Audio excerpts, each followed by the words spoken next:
Final Fantasy VII is one of the most well-known games amongst gamers, so when an announcement was made for a remake, there was a ton of hype and skepticism. How could they possibly recapture the magic of a game over 25 years old that not only introduced tons of players to the RPG genre, but made them fall in love with it? As someone who played the original just merely 10 years ago and loved it, I can happily say 7 Remake not only captured the dirty, grimy nostalgia of Midgar perfectly, it instantly became one of my favorites, and it helped set an example of how impressive a remake can truly be.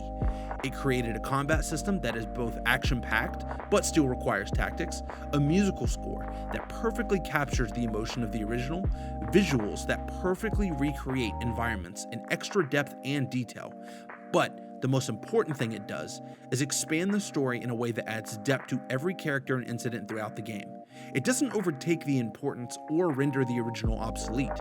It partners alongside it to create a nearly perfect experience. This is Final Fantasy VII Remake.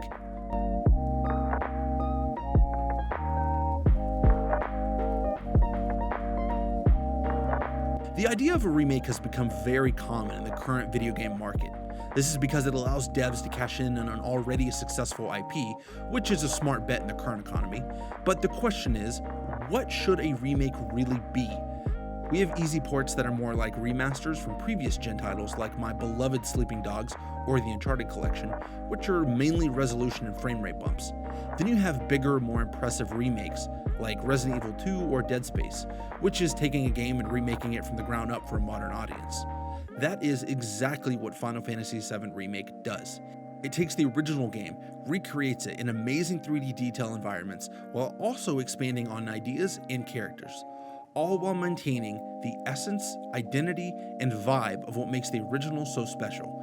It is a nearly perfect remake of an already amazing game.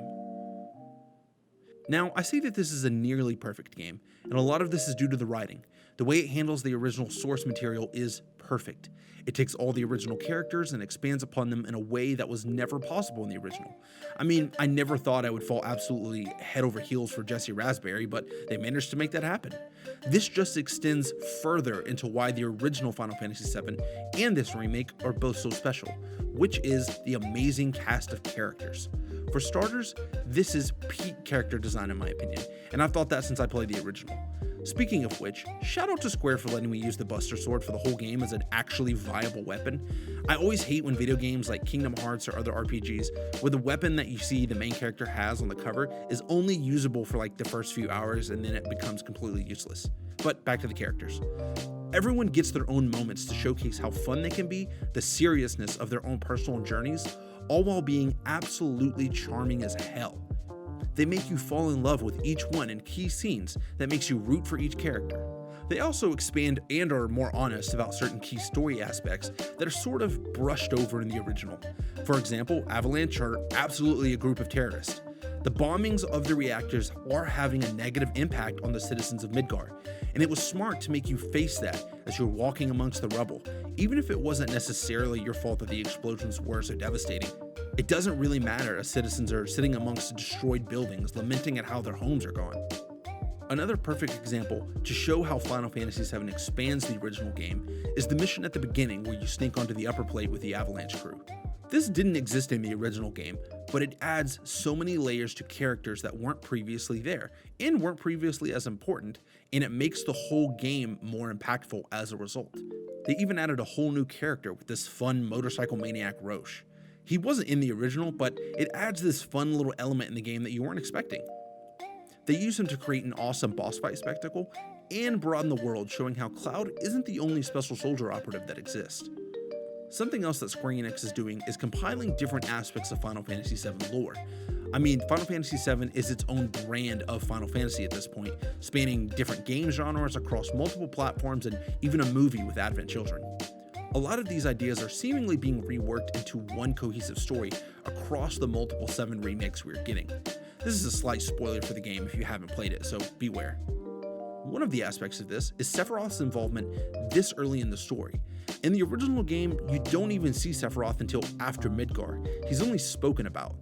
But with the popularity of the character, I understand the team wanting to incorporate him more throughout the story, since it's being broken up into parts.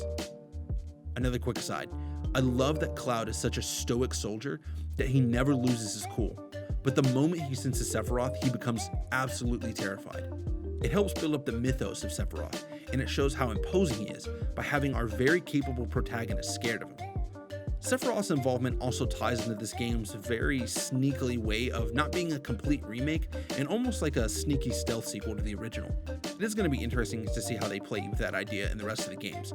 I don't want to get into specifics because that would be a long just speculation video on a game that's going to come out in a month, and so we might as well just wait to see what Rebirth holds for us. Now, I said at the beginning that this game is nearly perfect, so here's where the main criticism comes in. And that is the very divisive Whisper characters. I understand that the idea of them are beings that exist to make sure that the Final Fantasy VII timeline follows the same plot and doesn't deviate from the original. And in my first playthrough, I thought it added an interesting element of mystery, but once you have the answer of what they are, it just kind of irks me a little bit. In my opinion, this meta-narrative commentary just feels unnecessary. I genuinely feel like they could have cut out all of these sections and still alluded to this maybe being on a different timeline in a way that isn't quite so literally in your face. I mean, it feels like they've carved the word metaphor on a rock and hit you in the face with it. And the ending of this game does address the Whisper characters and basically get rid of them, but in the long term, we're gonna have to wait to see how this all plays out in Rebirth. I can't go any further without talking about the music. My God, it is perfect. They re-recorded the original score as well as added to it to make a killer OST, one of my favorites of all time. The music from 7 can be summed up in one word: nostalgia. Even if you aren't super familiar with the original, I think the main theme established this sweet feeling of remembrance. It makes you think of a peaceful time of the past and it just relaxes you.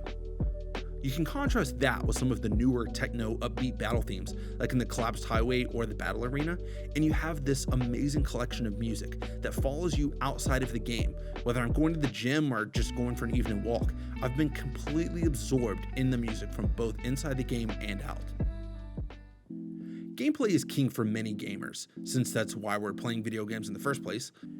And in my opinion, Square managed to perfectly hit the mark for a blend of tactical and action combat with their new ATB system. It pairs with the Final Fantasy's obsession with stagger bars, and it keeps you constantly engaged with every enemy by utilizing elemental weaknesses, filling the stagger bar to then crush them with damage, all with beautiful attacks that are filled with ridiculous particle effects and awesome colors. This spreads out across all characters. It's pretty rare in an RPG that I play as everyone, but I was regularly switching out between all the characters in my party. It keeps things fresh and allows me to really use all the tools that I have as far as different characters' abilities. It gets really close to achieving their dream of giving you combat that looks as cool as Advent Children, which is in a large part thanks to the presentation of boss fights throughout the game. Now, this is a design choice that they're sticking with, and they most notably used again in Final Fantasy XVI. They managed to have these beautiful cutscenes that flow seamlessly in and out of gameplay. Whether you're battling Reno, Roche, or Rufus, man, that's a lot of R's for unrelated characters, all of these fights are peak spectacle, and it shows characters being absolutely badass in ways that just wouldn't be possible to do using strictly gameplay. Spectacle honestly is a great word to sum up what makes so many of these encounters special. The environments themselves are also a spectacle. I have to start off by saying this is just purely based on my own taste, but I think Final Fantasy VII has the coolest art design when it comes to games. The green color palette with the cramped steelwork, the design of monsters, and especially the Shinra soldiers. I think everything is just saturated in a cool factor, and it perfectly captures a unique 90s style without making it cringy. When you look at Wall Market, this is a perfect example of how the remake affects level design. You have a full area filled with shops, side characters, and side quests in a way that turns Wall Market into a full-fledged chapter with hours of gameplay.